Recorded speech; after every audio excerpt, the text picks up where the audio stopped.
Bharat America को एक challenge देने वाला देश बने, क्योंकि उन्होंने पहले ही चाइना का राइज देख लिया है और अब चाइना उनको चैलेंज कर रहा है, तो वो नहीं चाहता कि भारत एक बहुत बड़ी शक्ति के रूप में उभरे। तो इस रास्ते में बाधाएं तो बहुत आएंगी, इसमें कोई डाउट नहीं है, लेकिन उन बाधाओं को पार करना हमारा कर्तव्य है, हमारा कार्य है। और वो हम बड़े आसानी से तो नहीं कर पाएंगे, लेकिन हम बड़े परसिवियरेंस से उसको आगे बढ़ा पाएंगे, धीरे धीरे धीरे धीरे उसको आगे कर पाएंगे। आप देखिए, अभी जो आज भारत में पिछले 10 सालों में 12 सालों में जो प्रोग्रेस हुई है, वो संसार के किसी देश में नहीं हुई है। किसी भी फील्ड में आप देख लें, जो ग्रोथ रेट है वो करीब 7% पर एनम के हिसाब से आगे बढ़ी है। आप किसी फील्ड में देखिए, हाईवेज कितने जबरदस्त बन रहे हैं, एयरपोर्ट्स का जो निर्माण हो रहा है, रेलवेज में जो मॉडर्नाइजेशन हो रहा है, जो हमने डिफेंस इंडस्ट्री को प्राइवेटाइज किया और डिफेंस का प्रोडक्शन बाहर कितनी तेजी से हो रहा है, स्पेस सेक्टर में जो हमने नए आयाम बढ़ाए हैं, आगे बढ़े हैं। तो इन सब चीजों को अगर आप देखेंगे तो लगता है कि भारत बहुत तेजी से उभर के सामने आ रहा है। और कल अमेरिका इस प्रधानमंत्री ने चीज को भी, रियलाइज कर रहा है। गौरीशंकर गुप्ता साहब, ये कहा कि बहुत जल्द हम तीसरी सबसे बड़ी अर्थव्यवस्था बनने की तरफ बढ़ रहे हैं और बहुत जल्दी हम वो बन भी जाएंगे। संजीव श्रीवास्तव साहब, क्योंकि मिडिल ईस्ट में इसकी बड़ी इंपॉर्टेंस थी, कल भी हम जिस तरीके की चर्चा कर रहे थे, और अगर अलग अलग ग्रुप्स बन रहे हैं, अलग अलग कॉकस क्रिएट हो रहे हैं, तो मिडिल ईस्ट में भी एक बड़ी उथल पुथल मची हुई है। आपको लगता है कि ये जो दौरा रहा और जिस तरीके का संयुक्त बयान दोनों राष्ट्राध्यक्षों की तरफ से आया, वो मिडिल ईस्ट में पैदा हुई इस हलचल को कुछ हद तक स्टेबल कर पाएगा और भारत को एक एज मिडिल ईस्ट में मिलने की इससे उम्मीद जताई जाए क्या? जी जी, देखिए पूर्णिमा जी, ये जो भारत के प्रधानमंत्री श्री नरेंद्र मोदी का जो दौरा हुआ और इजराइल की संसद को उन्होंने जो संबोधन दिया और एक विजनरी उन्होंने स्पीच दी, और जाहिर है कि उस स्पीच के माध्यम से उन्होंने अनेक महत्वपूर्ण बातें, अपना जो विजन मिडिल ईस्ट रीजन को लेकर के रखा, अब्राहम एकॉर्ड्स की चर्चा की, डायलॉग एमंग सिविलाइजेशंस की बातें कही और आतंकवाद के विरुद्ध जीरो टॉलरेंस का अप्रोच और किसी भी तरीके के डबल स्टैंडर्ड के बिना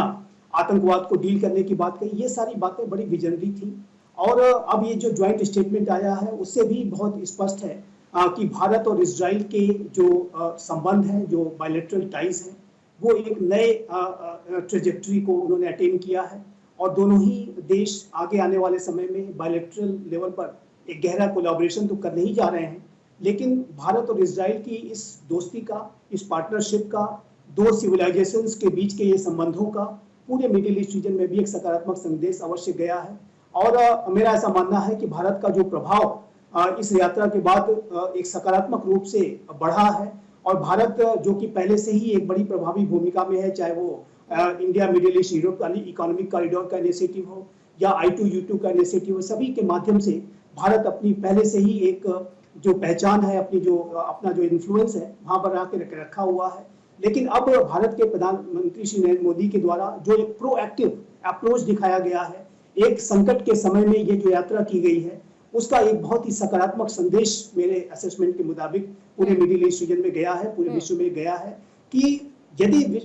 मिडिल ईस्ट रीजन की समस्याओं का समाधान निकालना है तो हमें संवाद का सहारा लेना होगा। अब्राहम एकॉर्ड्स के सेंटिमेंट्स के आधार पर डायलॉग एमंग सिविलाइजेशंस की तरफ बढ़ना होगा, आतंकवाद के प्रति जीरो टॉलरेंस का अप्रोच रखना होगा, यहूदी सभ्यता और संस्कृति का भी सम्मान करना होगा और सभी सभ्यताएं साथ में मिल करके रहें, साथ में अपना उत्थान और विकास करें और एक दूसरे का सम्मान करें और हार्मोनी के साथ रहें। ये सारा जो मैसेज है वो मेरे असेसमेंट के मुताबिक बहुत ही और बहुत अच्छी बात तब नजर आई जब संबोधन हो रहा था नेसेट पे प्रधानमंत्री नरेंद्र मोदी का और उससे पहले बेंजामिन नेतन्याहू का, तो कहीं ना कहीं दोनों देश अपने आप को उस आतंकवाद से जो दर्द मिला दोनों देशों को, उससे वो कनेक्ट कर पा रहे थे और बहुत अच्छे अच्छे जेस्चर्स नेतन्याहू की तरफ से, चाहे भारतीय परिधान हो, उसकी एक झलक हो, उनकी बॉडी लैंग्वेज, वो बहुत ही एक पॉजिटिव अप्रोच के साथ नजर आई। लेकिन दीप्ति जी, क्योंकि थोड़ी देर पहले आप जिक्र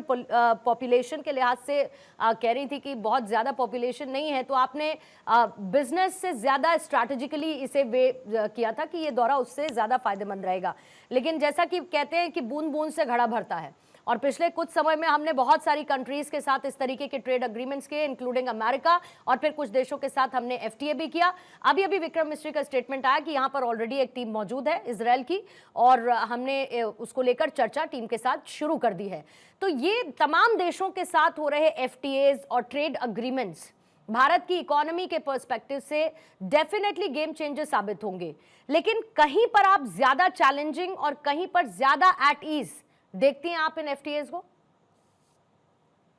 बिल्कुल पूर्णिमा जी, देखिए अभी जब बात हो रही थी कि सर से जब आपने क्वेश्चन पूछा था गुप्ता सर से कि कैसे इसको इस ट्रम्प को क्यों तकलीफ होती है और क्या हो रहा है, वो क्यों रिकॉग्नाइज करने को तैयार नहीं है, मैं वहां से शुरुआत करते हुए आपके क्वेश्चन पे आऊंगी। देखिए अगर हम इसको जब से ट्रम्प ने अपना ट्रम्प टैरिफ एरा की अगर हम बात करें, तो ट्रम्प ने जब से अपने टैरिफ लगाने शुरू किए, जो उनकी अब सुप्रीम कोर्ट ने उसको अवैध करार कर दिया है, तो सबसे ज्यादा पूरे विश्व में सबसे ज्यादा टैरिफ्स थे भारत के ऊपर। 50% के टैरिफ्स लगाए गए थे, क्योंकि ये लग रहा था कि जैसे साम दाम दंड भेद जिसको कहते हैं, कि डरा के धमका के मैं किसी तरीके से भारत को या मोदी जी को अपने टर्म्स पे, अपने इशारों पे चलवाने की कोशिश करूंगा। ये पूरा का पूरा ट्रम्प का मंसूबा था। लेकिन हमने बिल्कुल दिखा दिया कि नहीं, हम अपनी सॉवरेन ऑटोनॉमी नहीं छोड़ते हैं। हमको जहां से राष्ट्रहित 140 करोड़ की आबादी को जहां से फायदा होता है, हम वहां से तेल लेते हैं। अब जैसे सऊदी ने हमें अब सस्ते दामों पे देना शुरू किया है, तो हम अपनी स्ट्रैटेजिक ऑटोनॉमी बना के रखते हैं। हम बिल्कुल उनसे डरे नहीं। तो ऐसे देश से क्यों खतरा नहीं होगा, ऐसे नेता से क्यों ट्रम्प को खतरा नहीं होगा, जो ट्रम्प की आंख में आंख मिलाकर, लोग हमारे यहाँ ऑपोजिशन में अनफॉर्चुनेटली बहुत कहते हैं कि जवाबी कार्रवाई नहीं की, जवाबी कार्रवाई नहीं की। हर चीज की जवाबी कार्रवाई जवाब देकर नहीं होती है। Action speak louder than words, और जो माननीय प्रधानमंत्री मोदी जी बार बार अपने एक्शन से दिखाते जा रहे हैं। जब से उनकी सुप्रीम कोर्ट की जजमेंट आई है, आप भी जानती हैं, हम भी जानते हैं कि जो हमारी ट्रेड वहां पे एक वार्तालाप होने जा रही थी परसों, हमने अभी उस नेगोशिएशन को डेफर कर दिया है, जिसके चलते अपने सोटू में कल जब बहुत बड़ी उन्होंने जब अपनी 1.25 घंटे की स्पीच दी, तो ट्रम्प ने सीधा सीधा, हालांकि उन्होंने नाम नहीं लिया है भारत और ईयू का, लेकिन उन्होंने भारत को ही इशारा करते हुए कहा है कि डोंट प्ले गेम्स, कि मेरे साथ आप गेम्स खेलने की कोशिश मत कीजिए, जो डील थी उसी पे रहने दीजिए। क्योंकि वो भी समझ रहे हैं कि अब भारत झुकता नहीं है, भारत इक्वल प्लेयर की तरह खेलता है। और डेफिनेटली ट्रम्प को लगता है ना कि गेम खेलने की मोनोपोली तो उन्हीं की है। फिर अगर तो फॉर दैट मैटर अगर करता गेम चलती खेला भी रहेगी जा ना। रहा है, तो ट्रम्प को लगता है कि मोनोपोली उन्हीं के पास है ऐसा करने की। तो फेयर मीन से खेलें, फेयर मीन से खेलें। अनफेयर मीन से खेलेंगे तो भारत ना तो झुकता है ना डरता है। ये नया भारत है। अनफेयर मीन्स के साथ खेलते खेलते वो अपनी मोनोपोली बनाना जानता है। जिसमें आपके सवाल पे आती हूँ पूर्णिमा जी, की बिल्कुल बूंद बूंद से घड़ा भरता है। 5.5% ऑल्टरनेटिव मार्केट्स हम खोल चुके हैं, जिसमें चाइना, वियतनाम, थाईलैंड जैसे देशों से 60% हमने अपना मेरीन ट्रेड शुरू कर दिया है। इजराइल के संदर्भ में भी अगर हम देखते हैं, तो डेफिनेटली हमारा उनके साथ भी ऑल्टरनेटिव मार्केट्स, हालांकि बहुत बड़ी नहीं होंगी, लेकिन वो खुलती हैं।